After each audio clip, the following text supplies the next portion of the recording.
Tom here, back in the loft. As you can see in front of me, I've got a new loco that's arrived, and it's something I ordered back in April, 14th of April this year, and it has turned up twice and it's been sent back twice.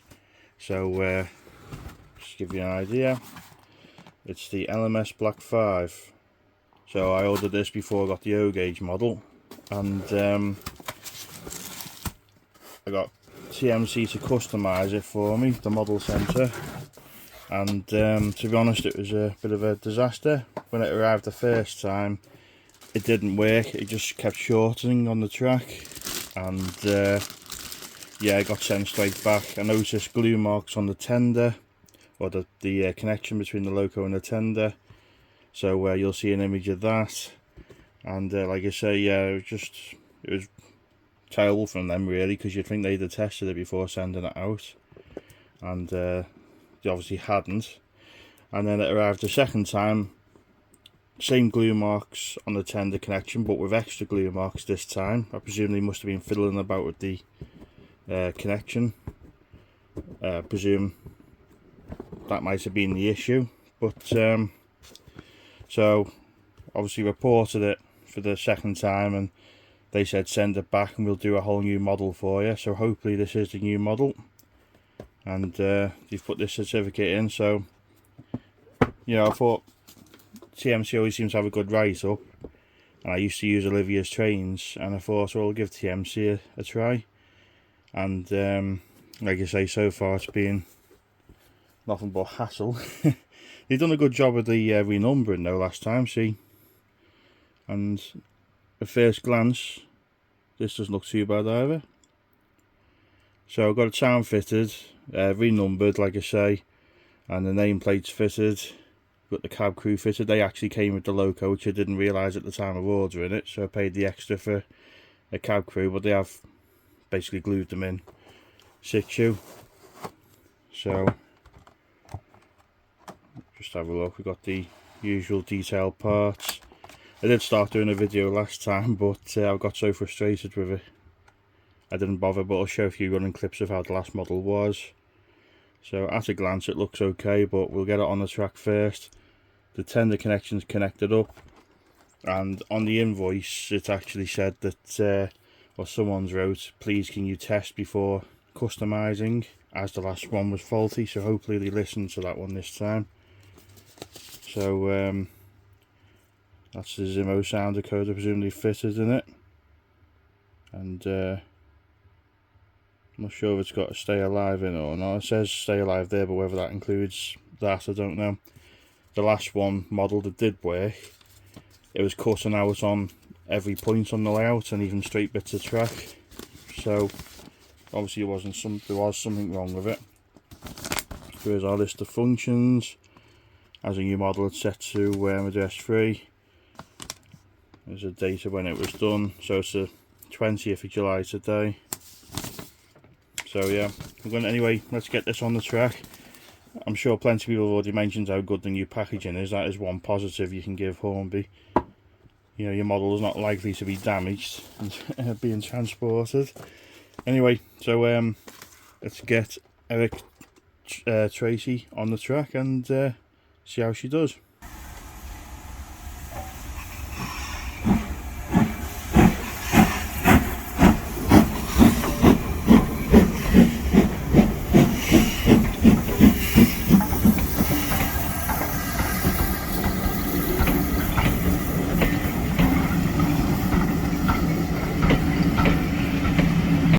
Okay, we've got Eric Tracy, or Tracy, on the track now.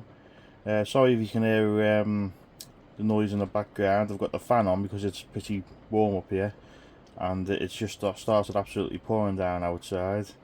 So well, at least it's cooled the loft down a little bit. Anyway, we've got the loco on the track, and it looks good. Renumbering looks okay, and the nameplate looks okay. On the opposite side, the nameplate sort of leans in a little bit, but I think I can live with that. So I was just going to see before we test out any sounds if it moves or not. So just speed step 1 now, and No movement. Speed step 2. Oh yeah, we've got a bit of movement. Let's just give it up to 3. I mean, obviously it hasn't been running yet either, but I don't know how much of a run TMC done to it before they sent it out to me. That looks pretty good so far. Right, I'm just going to stop that now, and we'll stick it in reverse. So it might be the rain, but I can't hear the motor at all, so that seems like a good sign. So we've got up to speed step 5 now in reverse.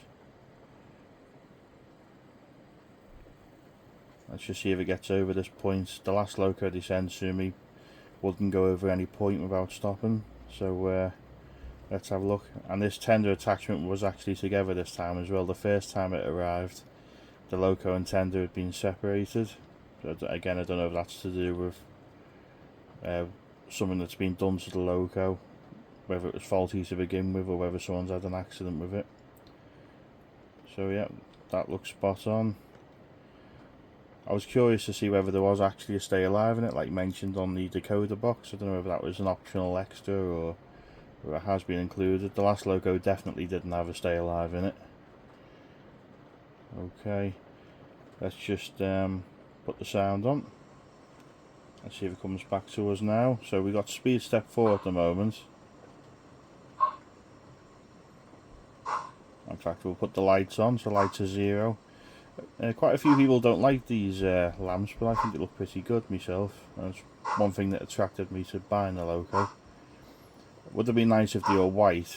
I'm not sure if they were ever black in real life, because every lamp I've seen has been white in colour, and probably slightly over scale as well. Might compare it later to another loco I've got with working lamps.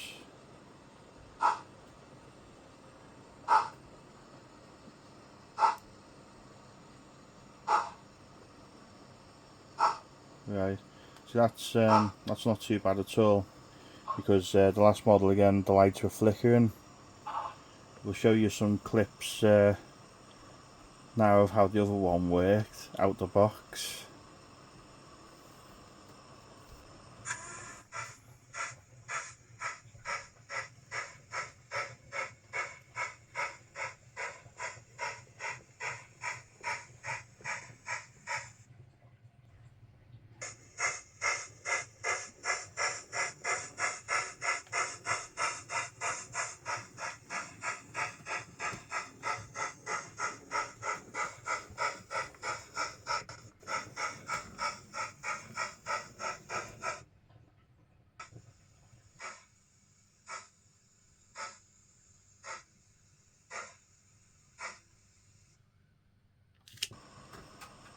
Okay, so you saw from a few running clips of the last loco that it was not very good. We're going to test this one properly in a second, but I thought we'd just go through some of the sounds first.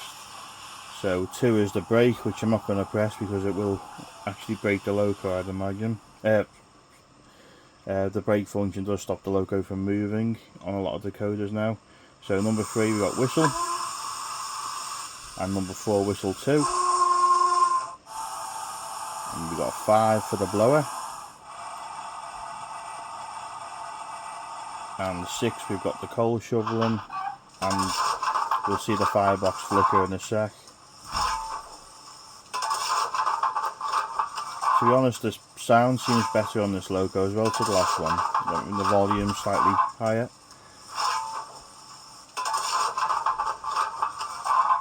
So let's try ejector.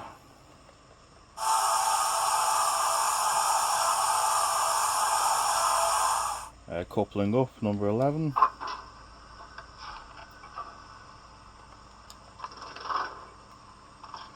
Let's see what else we've got. So we've got draining water. We've got announcements. Let's give the announcements a try. That's number 13.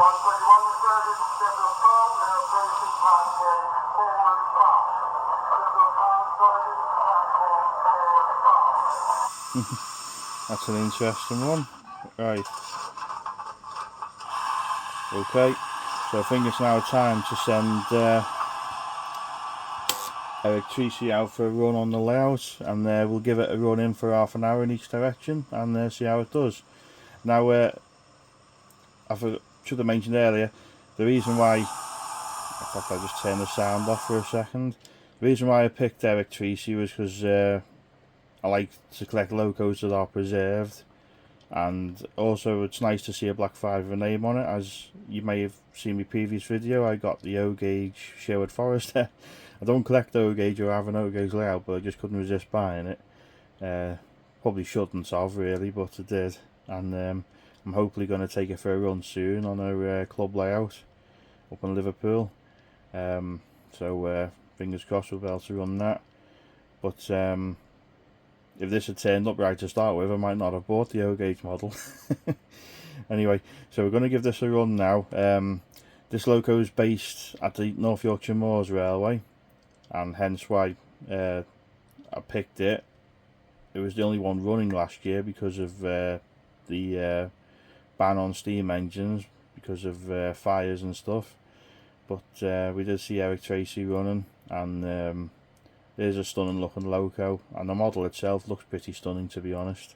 So yeah, let's get it out on the track now, and we'll see how she gets on.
Okay, let's just see how it does over the Hornby Express points.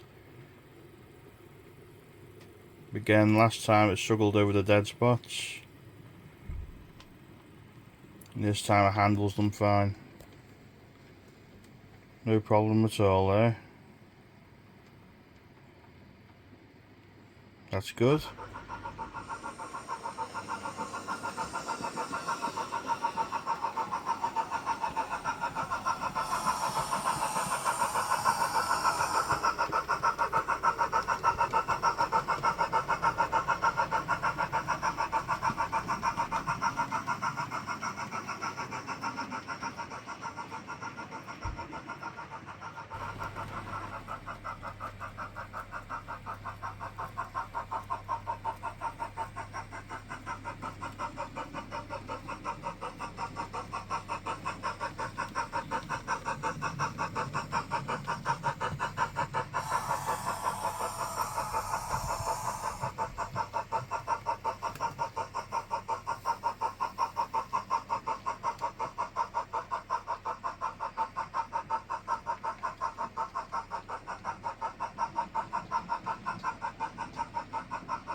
Okay, let's see how it does going over a load of horrible Hornby set track points.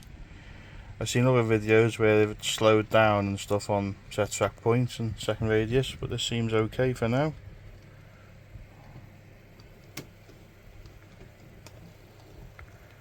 To be honest, yeah, a little bit of a struggle there, but overall pretty good.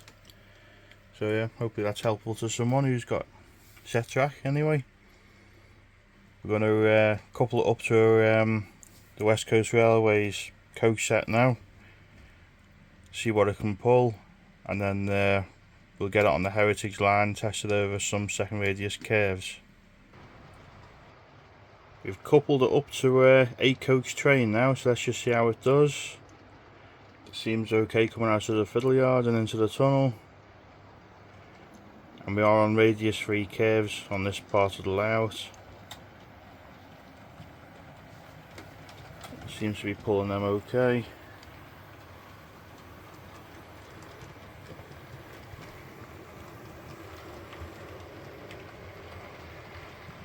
Yep, seems fine there. I'm going to stick the sounds back on and we'll have a few running shots.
Right, that concludes this unboxing and run session.